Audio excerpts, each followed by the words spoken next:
அல்லாஹுவின் பேரருளால்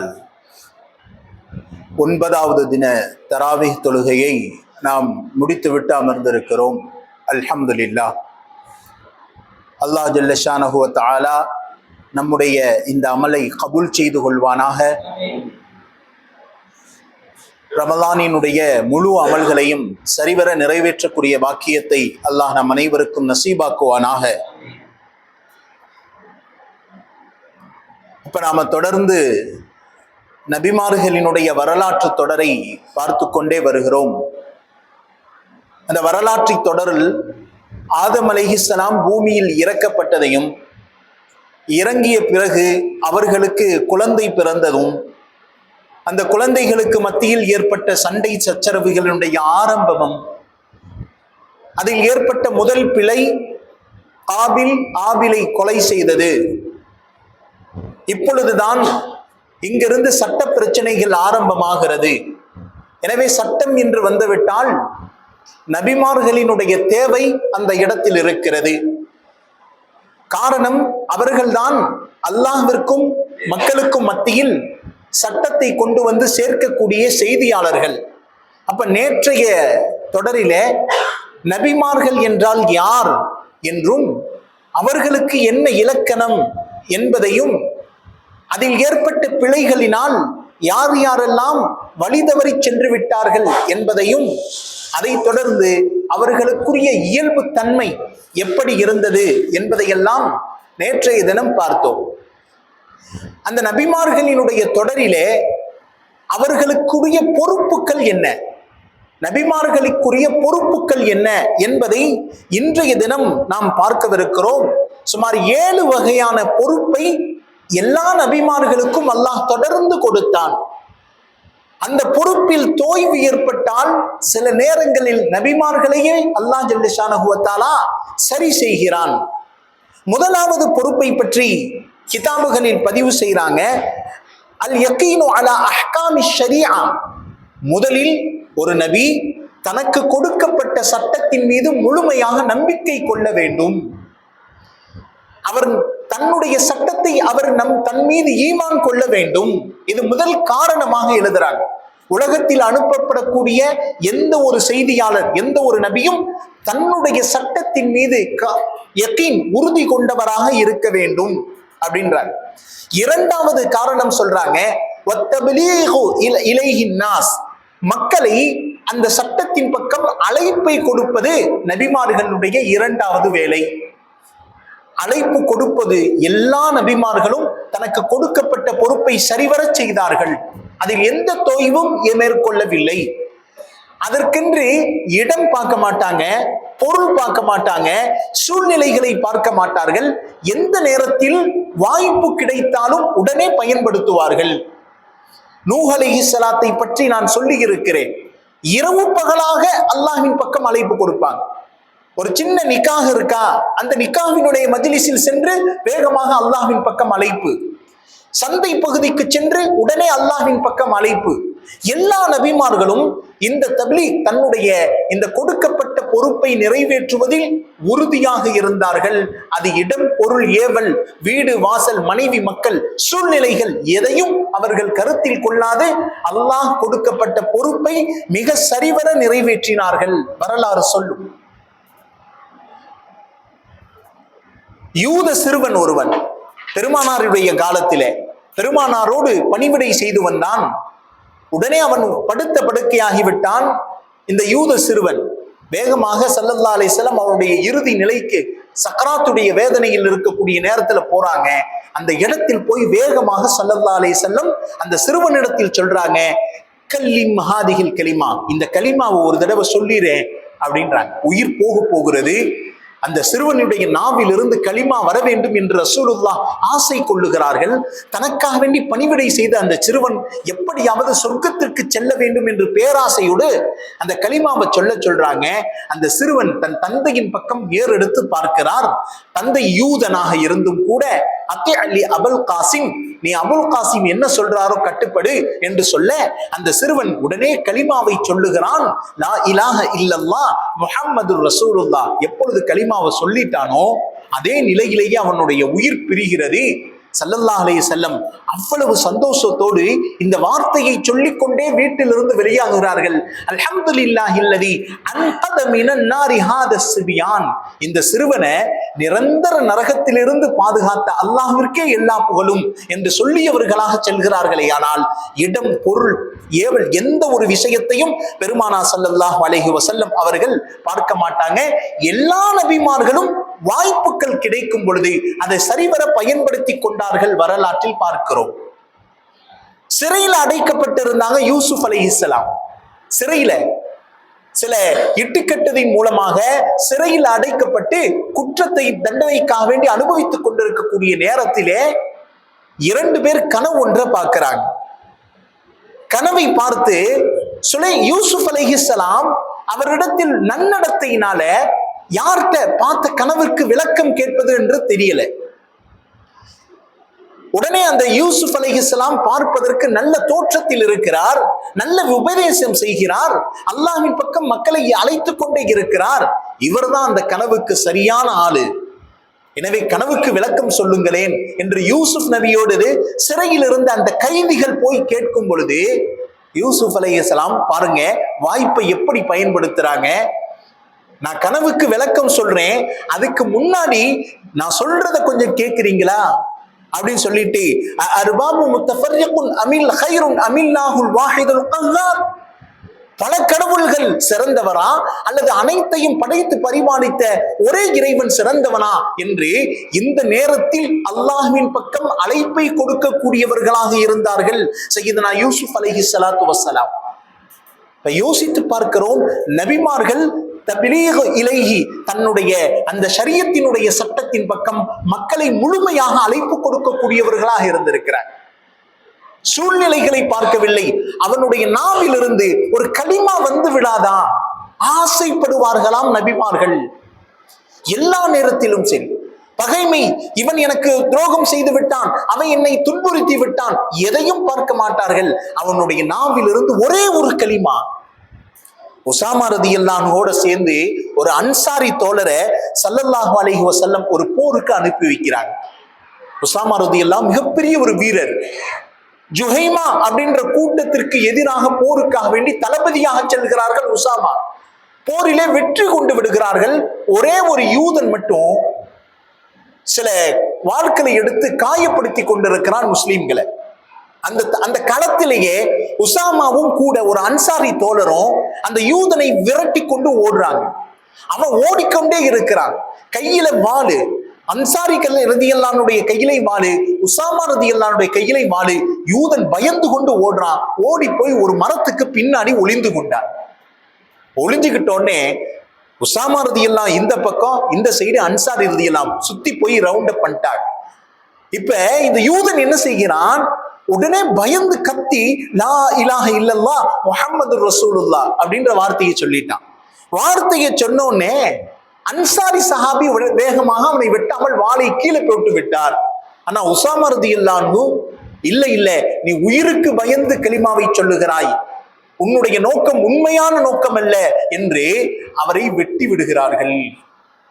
இந்த செய்தி பெருமானார் ஸல்லல்லாஹு அலைஹி வஸல்லம் அவர்களுக்கு தெரிந்தவுடன் பெருமானார் ஸல்லல்லாஹு அலைஹி வஸல்லம் அவர்கள் இப்படி கேட்டாங்க, அகதல்தஹு பஅத அன் கால லா இலாஹ இல்லல்லாஹ்.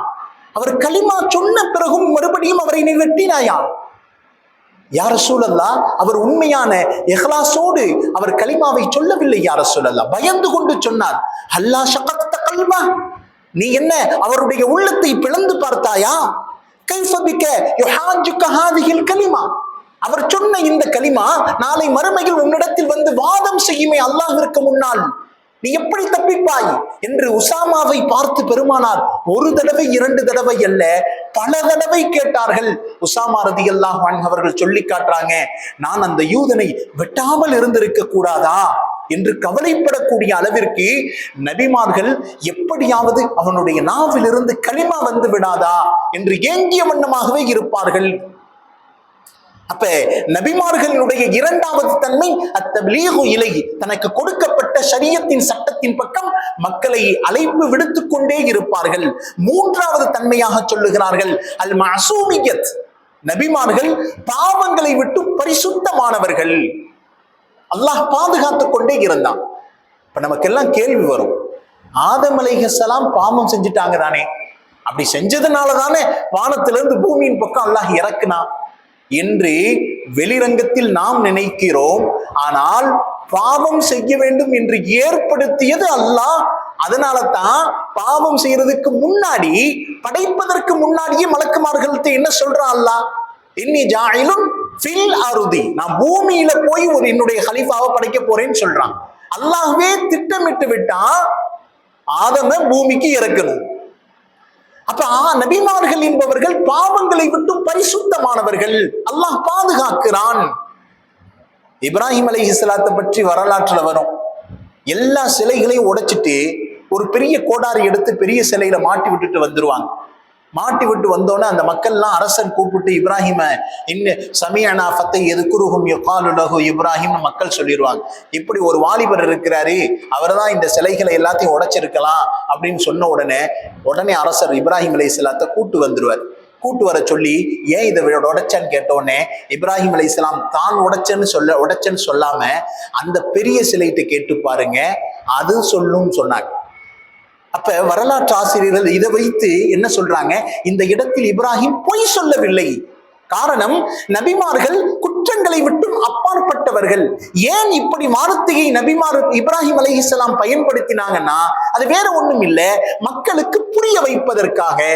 சிலைகளால் ஒன்றும் செய்ய முடியாது, அவைகள் ஒரு கற்கள், ஒரு குயவனால் வடிக்கப்பட்ட அது ஒரு கல் என்பதை மக்களுக்கு புரிய வைக்க வேண்டும் என்பதற்காகத்தான் இப்ராஹிம் அலைஹிஸ்ஸலாம் இந்த வார்த்தையை பயன்படுத்தினார்கள். அவர்கள் பொய் உரைக்கவில்லை என்று வரலாற்று ஆசிரியர்களால் பதிவு செய்யப்படுகிறது. அப்ப நபிமார்களினுடைய மூன்றாவது தன்மை அல் மஅசூமியத், பரிசுத்தமாக அல்லாஹ் நபிமார்களை வைத்திருக்கிறான். நான்காவது தன்மையாக சொல்றாங்க அதமு தக்சீமில் வராசத்தி, ஒரு நபி இறந்து விட்டால் அவருடைய சொத்து யாருக்கும் பங்கிட முடியாது. அந்த சொத்து பொது சொத்தாக வைக்கப்படும், யாருக்கும் சொந்தமாகாது. அவருடைய மனைவியோ மக்களோ எடுக்க முடியாது. அதனால தான் நபிமார்களுடைய மனைவிமார்கள் மற்றவர்கள் திருமணம் முடிப்பது ஹராம். ஏன்னா நபிமார்கள் இறந்தாலும் கூட அவர்கள் உயிரோடு இருக்கிறார்கள். குர்ஆனும் ஹதீஸும் பேசும். அதமு தக்சீமில் வராசா, ஒரு நபி இறந்து விட்டால் அவருடைய பொருட்கள் வாரிசு சொத்து என்று யாரும் அவர்களுடைய உறவினர்களில் உரிமை கொண்டாட முடியாது என்பதாக சொல்லி காட்டுறாங்க. அடுத்து ஐந்தாவது தன்மையாக நபிமார்களுக்குரிய தனித்தன்மையில் ஐந்தாவது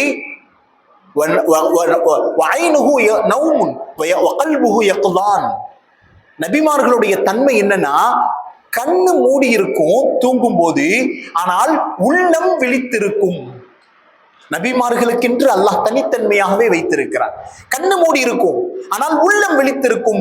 உம்மத்தை பற்றி தனக்கு கொடுக்கப்பட்ட பொறுப்பை எப்படி நிறைவேற்றுவது என்பதாக அவர்கள் யோசனை செய்து கொண்டே இருப்பார்கள் என்பதாக ஹதீஸ் கலையிலே நம்மால் பார்க்க முடிகிறது. அடுத்து நபிமார்களுக்குரிய ஆறாவது தன்மையாக சொல்றாங்க இஸ்திதானுல் மவுத். மற்ற மனிதர்களுக்கு ரூஹ கைப்பற்றணும்னா மலக்குமார்கள் அனுமதியெல்லாம் கேட்க மாட்டாங்க.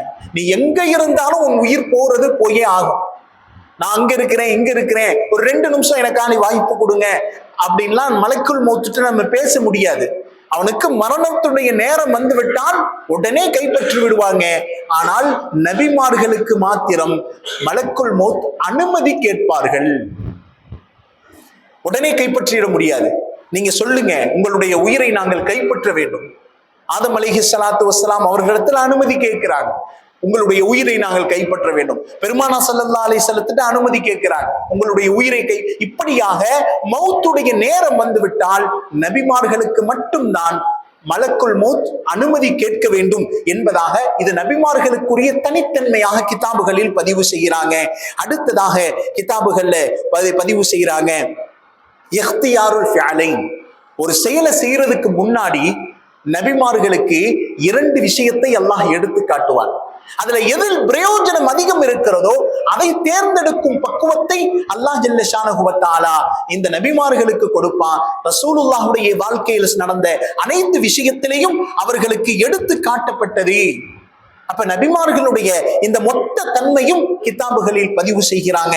அடுத்து நபிமார்கள் எத்தனை நபர்கள் அனுப்பப்பட்டார்கள் என்பதாக கிதாபுகள் ஆராய்ச்சி செய்யும் பொழுது அபூ உமாமா ரலியல்லாஹு அன்ஹு அவர்கள் அறிவிக்கிறாங்க.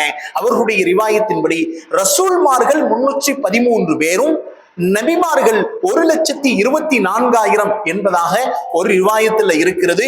இன்னும் கூட குறைத்து இருந்தாலும் கூட இந்த 313 ரசூல்மார்கள் மற்றும் 1,24,000, இன்னும் சில பேர் சொல்றாங்க ரசூல்மார்கள் குறைவுதான், 4 அல்லது அதை விட அதிகம்தான், ஆனால் 1,24,000 நபிமார்கள் இருக்கலாம் என்பதாக சொல்றாங்க. நம்முடைய நிலைப்பாடு என்னவென்றால், அல்லாஹ் குர்ஆனில் எத்தனை நபிமார்கள் சொல்லி இருக்கிறாரோ அதை அப்படியே நம்ப வேண்டும். மொத்த 1,24,000 இருக்கிறார்களே, இது ஆமன்னா சல்லம்னா, நாம் ஏற்றுக்கொள்கிறோம், அவ்வளவுதான். ஆனால் குர்ஆனில் யாரை அல்லாஹ் சொல்லி இருக்கிறானோ அதன் மீது ஈமான் கொள்ளுவது என்பது மிக முக்கியமான கட்டாயம். குர்ஆனில மட்டும் அல்லாஹ் சுமார் 25 நபிமார்களுடைய பெயரை குறிப்பிடுகிறான். 25 நபிமார்கள், அவர்கள் முழுவதுமாக பொறுப்பு கொடுக்கப்பட்டவர்கள். 25 நபிமார்களுடைய பெயர் அல் குர்ஆனில் அல்லாஹ் ஜல்ல ஷானஹு வ தஆலா பயன்படுத்துகிறான்.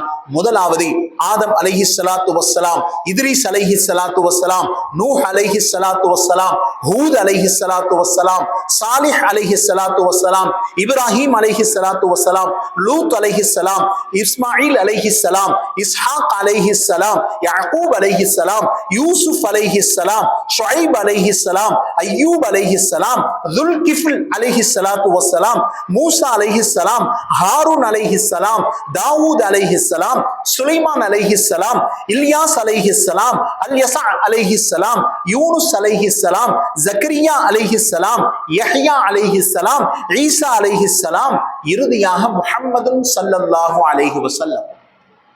குர்ஆனில இந்த 25 நபிமார்களுடைய தொடரை அல்லாஹ் எப்படி கூறியிருக்கிறானோ அப்படியே ஈமான் கொள்வது. இதுல வேற்றிருக்கிற பாஷையில நபிமார்களை எல்லாம் அனுப்பி இருந்தாலும் அரபி பாஷையில அரபு வம்சத்திலிருந்து ஒரு சில நபிமார்களை மாத்திரமே அல்லாஹ் தேர்வு செய்திருக்கிறான். அரபு வம்சத்திலிருந்து ஹஜ்ரத் இஸ்மாயில் அலைஹிஸ்ஸலாம், ஹூத் அலைஹிஸ்ஸலாம், சாலிஹ் அலைஹிஸ்ஸலாம், ஷுஐப் அலைஹிஸ்ஸலாம், லூத் அலைஹிஸ்ஸலாம், முஹம்மது ஸல்லல்லாஹு அலைஹி வஸல்லம், இவர்களை அரபி வம்சத்திலிருந்து அல்லாஹ் ஜல்ல ஷானஹு வ தஆலா தேர்வு செய்திருக்கிறான். சூரா அன்ஆம்ல மட்டும் சுமார் 18 நபிமார்களுடைய வரலாற்றை அல்லாஹ் தொடர்ந்து சொல்லிக் கொண்டே வருகிறார். ஆக மொத்தத்தில நபிமார்கள் அனுப்பப்பட்ட நோக்கம் அல்லாஹ்வின் பக்கம் மக்களை சட்டத்தை சொல்லுவது. அப்ப அல்லாஹ் உலகத்துல சொல்லி காட்டுறான் அல் குர்ஆன்ல, நாம உலகத்துல நபிமார்கள் அனுப்பப்படாத இடமே இல்லை.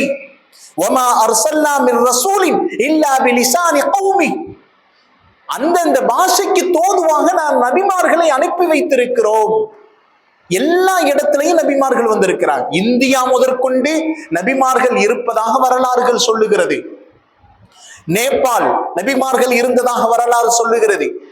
ஆனால் முன்னுண்டான வேதங்கள்ல சில வேதங்களில் முன்புரட்டல் ஏற்படுத்தப்பட்டு விட்டது. பழமையான வேதங்களை நாம எடுத்து பார்த்தால் தெரியும்.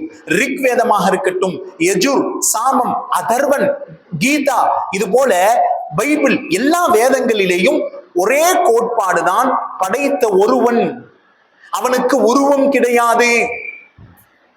பல நபர்களுடைய வரலாறுகள் குறிப்பில்லாமல் இருந்தாலும் கூட அவர்களை பற்றி நபியாக இருக்கலாம் என்று வரலாற்று ஆசிரியர்கள் குறிப்பிட்டு காட்டுறாங்க.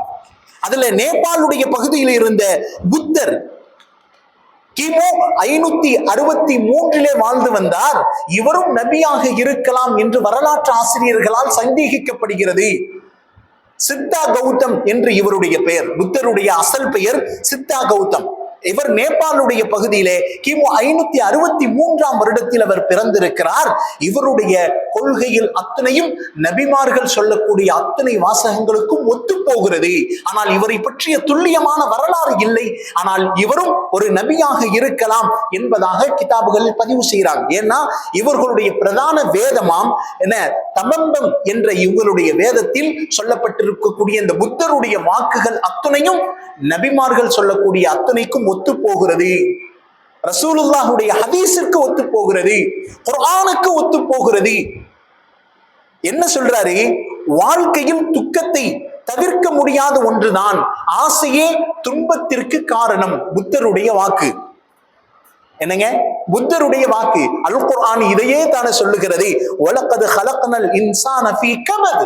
திட்டமாக மனிதனுடைய வாழ்க்கையில் துன்பத்தையும் இன்பத்தையும் மாற்றி மாற்றி நாம் வைத்திருக்கிறோம். அல் குர்ஆன் சொல்லுகிறது.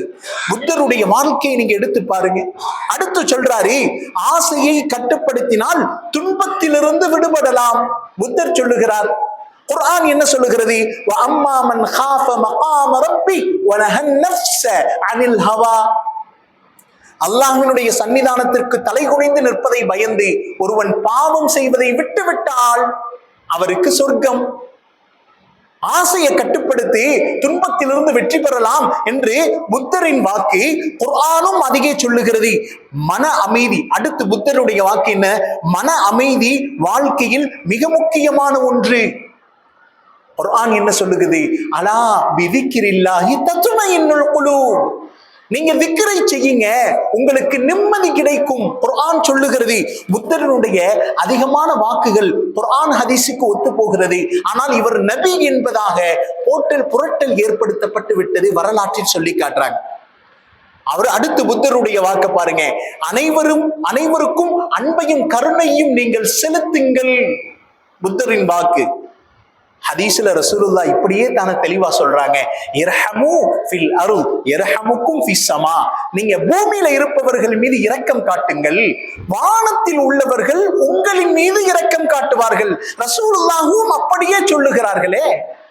அப்ப சில வரலாற்று ஆய்வாளர்களுடைய கருத்தின்படி புத்தரும் ஒரு நபியாக இருக்கலாம். அவரை பற்றிய துல்லியமான குறிப்புகள் போக்குதல் புரட்டுதல் ஏற்பட்டமையால் அவரை பற்றிய தெளிவான குறிப்புகள் இல்லாமல் போய்விட்டது என்று சொல்றார். நிறைய வரலாற்று குறிப்புகளில் முன்பின் போக்குதல் புரட்டுதல் ஏற்படுத்தப்பட்டு விட்டது. அதனால் குர்ஆன் மட்டுமே பாதுகாக்கப்பட்டு வந்ததால அப்படியே அச்சு பெறலாமல் இஸ்லாம் தலைத்து நிற்கிறது. நம்முடைய தமிழ் பண்டிதர்கள் எடுத்து பாருங்க. இப்பொழுது இருக்கக்கூடிய திருவள்ளுவருடைய தோற்றம் இருக்கிறதே, அது கற்பனை தோற்றம் தான். உண்மையில் அசல் தோற்றம் அப்படி அல்ல. ஒரு தலையில குடுமியை கட்டி கொண்டு துணியை மேல போட்டுக்கொண்டு கையில ஒரு அச்சாணியை வைத்து ஒரு பலகையின் மீது ஓலைச்சுவடியை கையில வைத்து உட்கார்ந்து கொண்டு அவர் எழுதி இருக்கக்கூடிய இந்த தோற்றம் இருக்கிறதே ஒரு கற்பனை தோற்றம் தானே, உண்மையான தோற்றம் அல்ல. ஆனால் இவரை பற்றிய வரலாறுகள் மறைக்கப்பட்டு இருக்கிறது. வரலாற்று ஆசிரியர்களுடைய இன்னொரு குறிப்பின்படி இவரும் ஒரு நபியாக இருக்கலாம். காரணம், இவருடைய நிறைய விஷயங்கள் குர்ஆன் ஹதீஸுக்கு ஒத்து போகிறது. முதல் திருக்குறளை இவர் ஆரம்பம் செய்திருக்கிறார். அகர முதல எழுத்தெல்லாம் ஆதி பகவன் முதற்றே உலகு. அவர் ஆரம்பிக்கிறார். என்ன சொல்றாரு? உலகத்தினுடைய அத்தனை தோற்றத்திற்கு முன்னால் பகவன் என்ற ஒரு இறைவன் தான் இருக்கிறான். உலகத்தினுடைய தோற்றத்திற்கு முன்னால் பகவன் என்ற ஒருவன் இருக்கிறான். குர்ஆனும் அதைத்தானே சொல்லுகிறது. ஹுவல் அவ்வல் வல் ஆகிர். அவன்தான் முதலாமவன். அல்லாஹ்வே முதலாமவன், அவனே இறுதியாக இருக்கிறான். குர்ஆன் சொல்லுகிறதே. திருக்குறளுடைய நிறைய விஷயங்கள் அப்படியே ஒத்து போகிறது. அடுத்து திருவள்ளுவர் இன்னொரு இடத்திலே சொல்லுகிறார். 314வது குறளிலே, இன்னா செய்தாரை ஒருத்தல் அவள் நான நன்மையும் செய்துவிடல். என்ன?